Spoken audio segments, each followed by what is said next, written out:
जय हिंद सभी defence pensioner बंधु।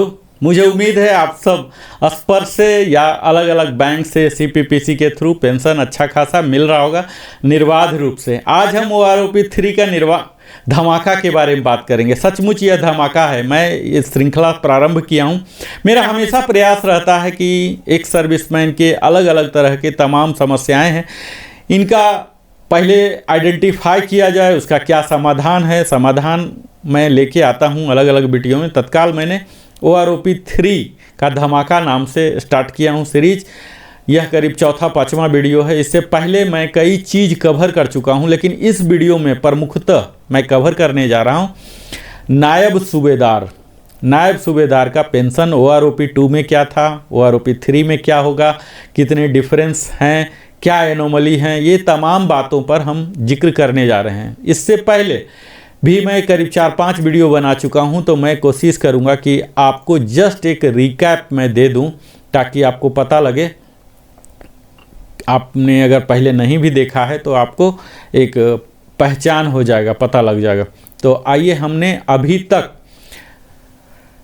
ब्रीफ हिस्ट्री ओआरओपी का बताया, माइलस्टोन बताया, सैलिएंट फीचर्स बताए, इसके बेनिफिट्स बताए।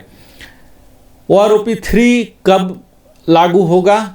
तो यह लागू होगा 1 जुलाई 2024 से। इससे पहले यानी कि 30 जून 2024 तक जो भी रिटायर हुए हैं सबके लिए ये कवर होगा। इसके बाद आप यह देखेंगे कि हमने यह दिखाया कि इसके हिस्ट्री की बात किया। 555 सर्कुलर नंबर से ओआरओपी के 4 इंस्टॉलमेंट आए थे, जो कि 16 से लेके 18 तक के इसके इंस्टॉलमेंट 4 आए थे पेंशनर के लिए। और फैमिली पेंशनर को और एवार्डी को सिंगल इंस्टॉलमेंट में यानी कि लमसम पेमेंट एक मुश्त राशि दे दी गई थी। इसी तरह से 666 सर्कुलर के द्वारा ओआरओपी 2 का पेमेंट हुआ था। इसमें भी सेम पेमेंट के मोड थे, हमारे 4 इंस्टॉलमेंट में दिया गया था। अभी जो ओआरओपी 3 जो अभी धमाका है जिसके बारे में मैं बात कर रहा हूँ, इसका जो प्रेजेंट स्टेटस है, माइलस्टोन्स हैं, इसके अप्रूवल कैबिनेट ने दे दिया है। अगला जो माइलस्टोन है ओआरओपी 3 नोटिफिकेशन हो गया है एमओडी के द्वारा 10 जुलाई 24 को। कंकरेंस प्राप्त हो गया है फाइनेंस डिवीजन डिफेंस मिनिस्ट्री के द्वारा 12 अगस्त 2024 को। और पॉलिसी पेंशन पॉलिसी लेटर भी DESW के द्वारा 4 सितंबर को 2024 को जारी कर दिया गया है। यह DSW MOD में ही, सेना भवन न्यू दिल्ली में ही स्थापित है। और यह लेटर ही अहम है, जो कि 265 पृष्ठ का है, जिसमें 121 टेबल हैं। यही बेस बनेंगे ओआरओपी 3 सर्कुलर के लिए। एज इट इज सब कुछ प्रिंट कर दिए जाएंगे सर्कुलर के नाम से। PCDA प्रयागराज सर्कुलर आएगा। संभवतः अनुमानित मैं बोल रहा हूँ 777 हो सकते हैं, क्योंकि सर्कुलर ओआरओपी 1 का था 555, ओआरओपी 2 का था 666, तो अनुमान किया जा सकता है कि ओआरओपी 3 का 777 आएगा। एरियर पेमेंट हो जाएगा। जैसे सर्कुलर जारी होगा तो या तो स्पर्श के द्वारा ही या वेरियस बैंक CPPC के द्वारा, पोस्ट ऑफिस के पास अगर है तो 2% 5%, तो उसके द्वारा पेमेंट तुरंत हो जाएगा। इसके सेलिएंट फीचर्स हमने बात किया, 5-5 साल में होता है, कौन कौन से कवर होते हैं, कौन कौन से नहीं कवर होते हैं, ये सब हमने डिटेल में बताया। एप्लीकेबिलिटी बताया, ये सब कौन कौन से नहीं होंगे। जैसे इसमें नहीं होने वाले में रिजर्विस्ट पेंशन हैं, एक्स ग्रेसिया वाले हैं। यहाँ इम्प्लीमेंटेशन जो हो रहा है ओआरओपी का, चाहे ओआरओपी 3 हो, 2 हो, 1 हो, कोई भी, इसका क्या मेथोडोलॉजी है, तो इसमें प्रमुखतः ये लोग रैंक, ग्रुप और क्वालिफाइंग सर्विस इसी चीज़ को कंसीडर करते हैं। और ये कब का? तो लाइव डाटा होता है 2023 के रिटायरी, यानी कि 2023 में पूरे साल भर 12 महीना जिस क्वालिफाइंग सर्विस से, रैंक से, ग्रुप से रिटायर हुए हैं, उनके मिनिमम वैल्यू मैक्सिमम वैल्यू को एवरेज करके किया जाता है। इसमें कई एनोमलीज हैं जो कि हम लोग को दिखता है। क्वालिफाइंग सर्विस में आप देखेंगे कि बहुत ज़्यादा क्वालिफाइंग सर्विस वाले को भी कम वाले में 3-3 साल के अंतर में भी सेम मिल रहा, कई बार कम भी हो रहे हैं। रैंक में भी हायर रैंक वाले को भी लोअर रैंक के बराबर मिल रहे हैं। इस तरह से कई को आप देखेंगे कि जीरो डिफरेंस हुआ, उनका रिवीजन हुआ ही नहीं। जबकि OROP 3 में क्या होना था, या कोई भी OROP कंसेप्ट जो है यह एक कल्याणकारी योजना है। यहाँ तो सबको बढ़ना ही चाहिए था, चाहे कोई भी लॉजिक लगाएं। जैसे सैलरी हर साल 3% बढ़ जाता है, तो सैलरी का आधा पेंशन होता है 50%, यानी कि 1.5%, और 5 साल के बाद आ रहा है तो 7.5% तो कम से कम सब में इजाफा होना ही चाहिए था। लेकिन कई जगह आप देख रहे हैं कि निगेटिव में भी हो रहा है, जीरो हो रहा है। तो कहीं न कहीं कोई न कोई एनोमली है, इसकी वजह से ये ऐसा हुआ है। इस पर और भी कार्य करना पड़ेगा सरकार के कंसर्न एजेंसी को। तत्काल जो एनोमली है इस पर तो काम करेंगे ही, आगे पॉइंट जाएगा ही धीरे धीरे, और सरकार को करना भी पड़ेगा। हम लोग उम्मीद कर सकते हैं कि हम लोग प्रयास करेंगे। एज इट इज़ अभी हम टेबल को यहाँ दिखा रहे हैं आपके समक्ष। यहाँ टेबल नंबर 7 का ही एक्सटेंशन है। टेबल नंबर 7 को हमने टोटल 14 टेबल में कन्वर्ट कर दिया। उस 14 में से पहला टेबल है सिपाही एंड इक्विवेलेंट का, जिसको कि हमने विस्तार में कवर किया है 6 महीने से लेके 28 साल तक का। यहाँ आप देख पा रहे होंगे, ये सब मैं चर्चा नहीं करूँगा क्योंकि ऑलरेडी मैं पिछले वीडियो में कर चुका हूँ सिपाही के लिए, ऑनरी नायक के लिए, और यहाँ नायक एंड इक्विवेलेंट के लिए सारे 28 साल तक, ऑनरी हवलदार के लिए, हवलदार एंड इक्विवेलेंट के लिए, ये सब मैं कवर कर लिया हूँ। इसके बाद हमने ऑनरी नायब सूबेदार एंड इक्विवेलेंट का भी कवर किया।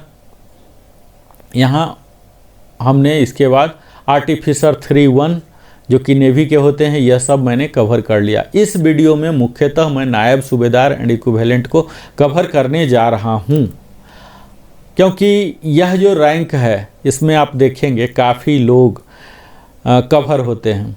एयरफोर्स की अगर बात की जाए तो मैक्सिमम या तो सार्जेंट बन के जाते हैं, या फिर JW 26 साल तक जो जाते हैं, 26 तक 29 तक जो जाते हैं, तो ऑलमोस्ट यही JW बन के जाते हैं या सार्जेंट बन के जाते हैं। तो हवलदार का जो इसके पिछला मैंने वीडियो अपलोड किया था, और ये जो JW वाला है, ये दोनों बड़ा ही अहम है। इसमें अधिकतम लोग कवर हो रहे हैं रिटायर होने वाले। तो आप इसे गौर से देखें, आप कोशिश करें कि आप इसका स्नैप भी ले सकते हैं बीच बीच में, जहां आपको बेहतर लगे, जिस क्वालिफाइंग सर्विस वाले में आप आ रहे हैं। तत्काल मैं आपको एक एक करके बताऊंगा और पूरा एनालाइज भी करूंगा। यहाँ नायब सूबेदार एंड इक्विवेलेंट, जिसके कि JW और CPO नेवी में होते हैं, 0.5 ईयर यानी कि 6 महीने से लेके 10 साल तक।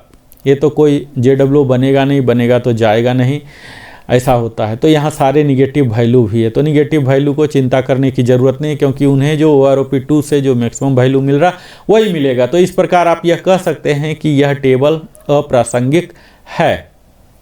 अगला भी देख लीजिए, 10.5 से लेके 20 साल तक एक्स ग्रुप के लिए सारे निगेटिव वैल्यू है। निगेटिव वैल्यू इफेक्ट में नहीं आएंगे, जो पॉजिटिव वैल्यू OROP 2 का है वही इफेक्ट में आएगा। तो OROP 3 का क्या वैल्यू है, कितना डिफरेंस हुआ, यह करना भी अप्रासंगिक होगा।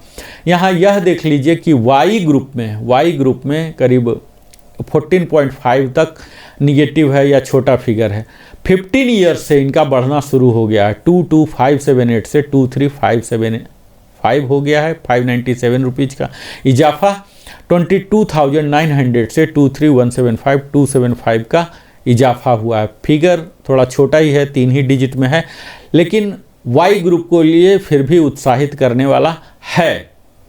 लेकिन एक्स ग्रुप का पूरा निगेटिव है। खैर, इसमें ज़्यादा चिंता की बात इसलिए भी नहीं है क्योंकि एक्स ग्रुप के बहुत ही कम होते हैं जो कि 20 से पहले ही JW बन जाएंगे और पेंशनर भी हो जाएंगे, तो इसलिए इसे भी नज़रअंदाज कर देंगे। हालांकि वाई ग्रुप में आर्मी के कई ऐसे हैं या नेवी के ऐसे हैं जो इस ब्रैकेट में भी जाते हैं, JW CPO बन के भी जाते हैं, तो उनके लिए यहाँ देखिए कुछ ना कुछ मिल रहा। खासकर 18 साल पर 23,825 इनका 2 में होता था, जो कि अब बढ़ के 25,075 रुपीज़ यानी कि 1,250 रुपीज़ बढ़ गया।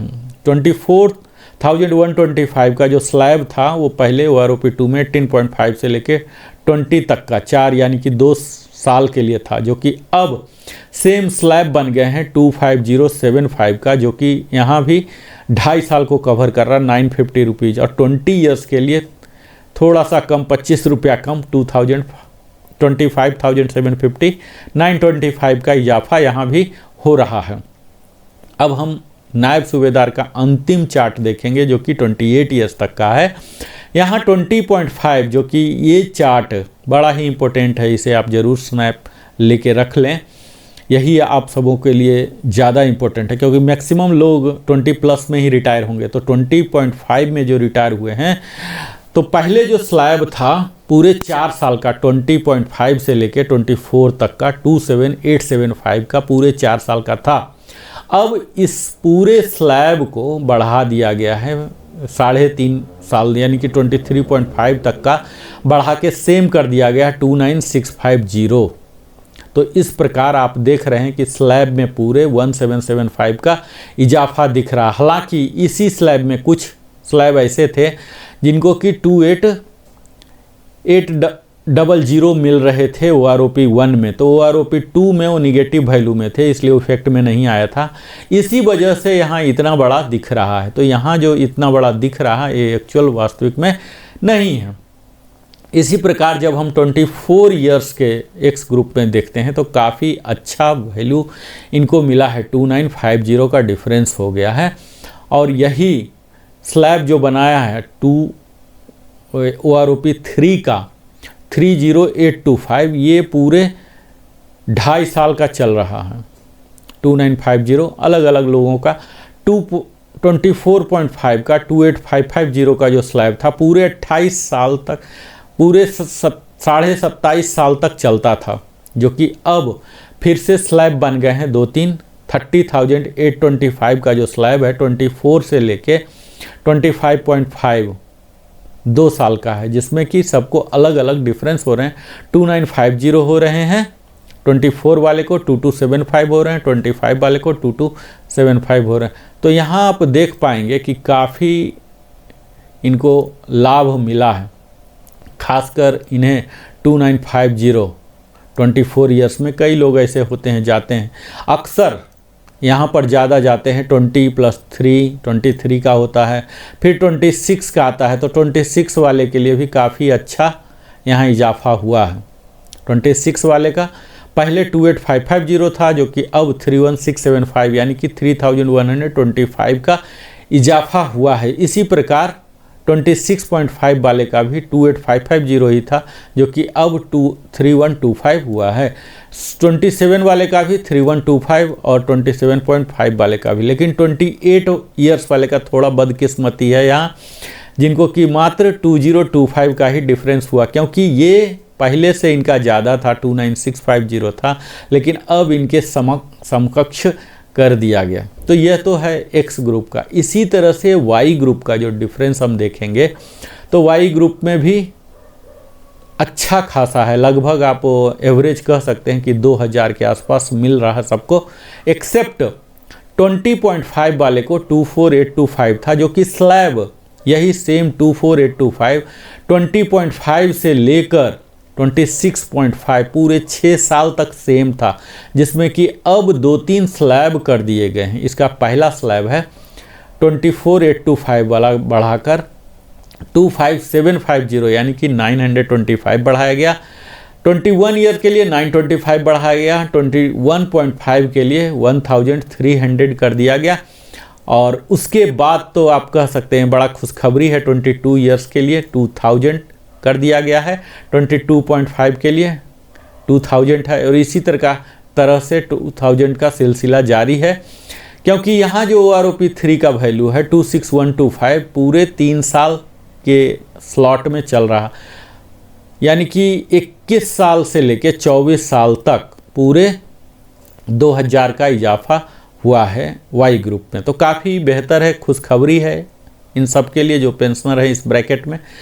यहाँ भी आप देख लीजिए कि 2075 रुपीज़ बढ़ा है 24.5 वाले के लिए, क्योंकि अब इनका 26900 हो रहा। इसी तरह से यही स्लैब पूरे 2 साल के लिए चल रहा है, 2 साल के लिए, यानी कि यहाँ भी 2075 रुपीज़ का इजाफा हुआ है।